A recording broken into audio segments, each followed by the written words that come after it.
It's my mom Kelly, my brother Layden, his friend Shane, my dad Edwin.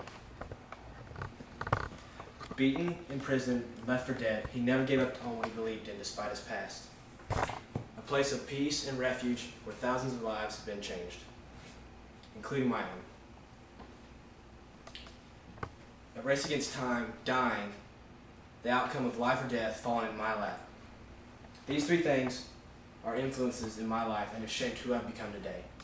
We all experience influences in our life, such as people, places, and events.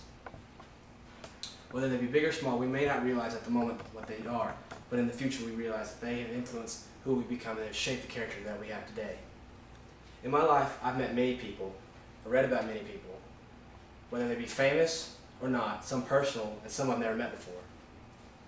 But one name above all these others has stood out. His name is Paul the Apostle. Some of you who may know who I'm talking about know his name wasn't always Paul, and may wonder why I chose him. Well, I'll explain. Paul's name wasn't always Paul. It used to be Saul. And Saul used to hunt down and imprison Christians and murder them. And you wonder why I chose him for my influence. Well, later, Saul found himself face to face with God, and he was struck down blind for 3 days. And at the end of those 3 days, he regained his sight and instantly was baptized and changed his name to Paul and dedicated his life to Christ. And despite his past and what he used to do, he turned his life around and used it for good and became one of the most powerful men in the New Testament and in the Bible, period. And you may wonder why I chose him. Well, personally for me,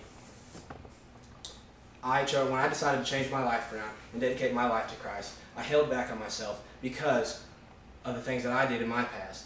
But once I read this story, I realized that no matter what I had done in my past, it wouldn't hold back on me and couldn't stop me for the things that God had for me in my future. Next, places.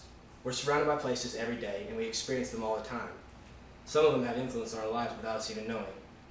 For me, a small camp out in Gary, Texas, named Daniel Springs Youth Camp, is one of the most influential places of my lifetime. I've been there since I was 15. I've gone every year, and in those 5 years, I've seen many different changes in many kids' lives, including my own, where I have dedicated my life to Christ, and I've seen many of my friends do the same. I've built many memories and many long-lasting lifetime friendships at that camp, and will be somewhere dear to my heart for years to come. Now, I've shared with you how places and people can both have influence in our lives. But there's one more, events. Through our life, we have many different events that we experience that have changed our lives or influenced us in years to come.